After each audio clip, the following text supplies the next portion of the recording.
നാട്ടിൽ നിന്ന് എത്തിയതിൻ്റെ പിറ്റേന്ന് തന്നെയാണ് ഞങ്ങൾ ഈ ഒരു ട്രിപ്പ് പോകുന്നത്. മെയ് 25-ന് ഗുൽബർഗയിൽ നമുക്കൊരു വെഡ്ഡിങ് ഫംഗ്ഷൻ ഉണ്ട്. അന്ന് തന്നെയാണ് ഞങ്ങളുടെ വെഡ്ഡിങ് ആനിവേഴ്സറിയും. അപ്പോൾ ആക്ച്വലി പോകുമെന്നൊന്നും പ്ലാൻ ഉണ്ടായിരുന്നില്ല. നാട്ടിൽ നിന്ന് ഹൈദരാബാദിൽ വന്നിട്ട് ആ ക്ഷീണമൊന്നുമില്ല, ഓക്കെ ആണെങ്കിൽ പോകാമെന്ന് കരുതി അങ്ങനെ ഇറങ്ങിയതാണ്. അപ്പോൾ രാവിലത്തെ ബ്രേക്ക്ഫാസ്റ്റ് നമ്മൾ പുറത്തുനിന്നാണ് കഴിച്ചത്.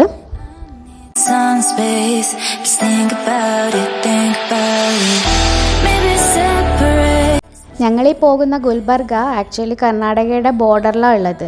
തെലങ്കാനയും കർണാടകയും മഹാരാഷ്ട്രയുമായിട്ട് ബോർഡർ ഷെയർ ചെയ്യുന്ന ഒരു സ്ഥലമായത്. അപ്പോൾ നമ്മൾ പോകുന്ന വഴിക്ക് ഇങ്ങനെ ഒരുപാട് ലാൻഡ്സും ഫാംസും ഒക്കെയാണ് കാണാൻ പറ്റുക. നാട്ടിലൊക്കെ ആണെങ്കിൽ കുറേ പച്ചപ്പും നദികളും കടലുകളൊക്കെയല്ലേ നമ്മൾ കാണുക. അപ്പോൾ അങ്ങനെ ഞങ്ങൾ ഗുൽബർഗയിലെത്തി. ഫസ്റ്റ് തന്നെ നമ്മൾ ബുദ്ധ വിഹാറിൽ പോകുന്നതാണ് പ്ലാൻ ഇട്ടത്. അവിടെ എത്തി നല്ല മഴക്കാരൊക്കെ ഉണ്ടായിരുന്നു.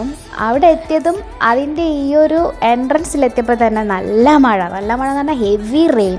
അങ്ങനെ ഞങ്ങൾ തിരിച്ചു വന്നിട്ട് ഞങ്ങൾ റൂമിലോട്ടേക്ക് ചെക്ക് ഇൻ ചെയ്തു. ആക്ച്വലി ഇതൊരു മോളിൻ്റെ ഉള്ളിലുള്ള ഹോട്ടലാണ് കേട്ടോ. നല്ല സ്ഥലമാണ്, നല്ല ഡീസൻ്റ് ആയിട്ടുള്ളൊരു ഹോട്ടലായിരുന്നു. നമ്മൾ എത്തുമ്പോൾ തന്നെ ഏകദേശം 3 മണിയായിരുന്നു. അപ്പോൾ അവിടെ തന്നെയുള്ള ഒരു ഹോട്ടലിൽ കയറി ലഞ്ചൊക്കെ കഴിച്ചു. അതിനുശേഷം അവിടെ ഒരു ഫോർട്ട് ഉണ്ട് എന്ന് പറഞ്ഞിട്ട് അങ്ങോട്ട് പോയതാണ്. പക്ഷേ അത് അണ്ടർ മെയിൻ്റനൻസ് ആണ്, കാണാൻ പറ്റിയില്ല. ഇങ്ങനെ പുറത്തുനിന്ന് കണ്ടു.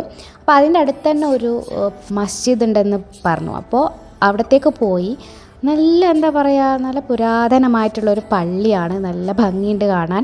പിന്നെ ഇതാ വരുന്ന വഴി ഓപ്പറേഷൻ സിന്ദൂറിൻ്റെ ഒരു സ്ട്രീറ്റ് ഡ്രാമയൊക്കെ നടക്കുന്നുണ്ടായിരുന്നു. അങ്ങനെ ഞങ്ങൾ വീണ്ടും ബുദ്ധവിഹാർ പോയി. അപ്പം മഴ ഉണ്ടായിരുന്നില്ല. ഉള്ളിലോട്ടേക്ക് നമുക്ക് വീഡിയോ ഒന്നും എടുക്കാൻ പറ്റില്ല. നല്ല പ്ലേസ് കേട്ടോ, നല്ല പീസുള്ളൊരു പ്ലേസ്. അതിനുശേഷം വരുന്ന വഴി വെള്ളത്തിൻ്റെ ജാഗിരിയുടെ ഈ ഒരു ചായ കുടിച്ചു. അതൊക്കെ കഴിഞ്ഞ് ഷവറിന് ഹെയർ കട്ട് ഉണ്ടായിരുന്നു. അപ്പോൾ എൻ്റെ അടുത്ത് പറഞ്ഞു, വെറുതെ ബോറടിക്കണ്ട, ഞാൻ കുറേ ആയി ഹെയർ കളർ ചെയ്യണമെന്ന് വിചാരിക്കുന്നു. അങ്ങനെ ഞാൻ ഹെയർ കളർ ചെയ്യാൻ കയറി. ഓൾമോസ്റ്റ് ഒരു 4 മണിക്കൂർ എടുത്തു കേട്ടോ. പക്ഷേ ഈ ഒരു ഗുൽബർഗയിൽ ഒരു പുതിയ സലൂണാണ് ഇത്.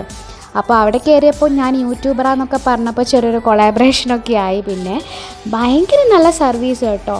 പിന്നെ അവർ ചെയ്യുന്നതിൽ 100% ഡെഡിക്കേഷൻ അവരുടെ വർക്കിൽ. ഇതൊക്കെ ചെയ്യുമ്പോൾ എനിക്ക് വേറെ പണിയൊന്നും ഇല്ലാത്തതുകൊണ്ട് ഇവർ വേറെ ആൾക്കാരെ ഡീൽ ചെയ്യുന്നതൊക്കെ ഞാനിങ്ങനെ നോക്കുമായിരുന്നു. എന്ത് നന്നായിട്ടാണ്, എനിക്കൊരുപാട് ഇഷ്ടപ്പെട്ടു അവരുടെ സർവീസും കാര്യങ്ങളൊക്കെ. അപ്പോൾ ഞാനൊരു ഹെയർ കളറൊക്കെ ചെയ്തു. കോപ്പർ ബ്രൗൺ ആണ് ചെയ്തത്.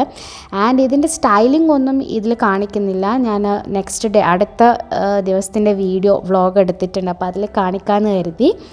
നല്ല കേട്ടോ, എനിക്ക് ഒരുപാട് ഇഷ്ടമായി. ഇതൊക്കെ ചെയ്ത് കഴിയുമ്പോൾ തന്നെ 11 മണിയായി. അപ്പോൾ ഞാൻ അവരുടെ അടുത്ത് തന്നെ പറഞ്ഞു, നമുക്ക് സ്റ്റൈലിംഗ് ഒന്നും ചെയ്യണ്ട, നാളെ ചെയ്യാം. കാരണം അത്രക്കും അവർ മെനക്കെട്ടിട്ടുണ്ട്. അതുകൊണ്ട് തന്നെ അതിൻ്റേതായ ഒരു ഔട്ട്പുട്ടും ഉണ്ട്. ഞാൻ വിചാരിച്ച രീതിയിൽ തന്നെ എനിക്ക് ഹെയർ കളറും ചെയ്ത് കിട്ടി. പിന്നെ ഹെയർ കട്ട് ചെയ്തില്ല, ഓൺലി ഹെയർ കളറാണ്. അപ്പോൾ ഇന്നത്തേക്ക് ഞാനിവിടെ നിർത്തുകയാണ് ഈ വ്ളോഗ്. ബൈ.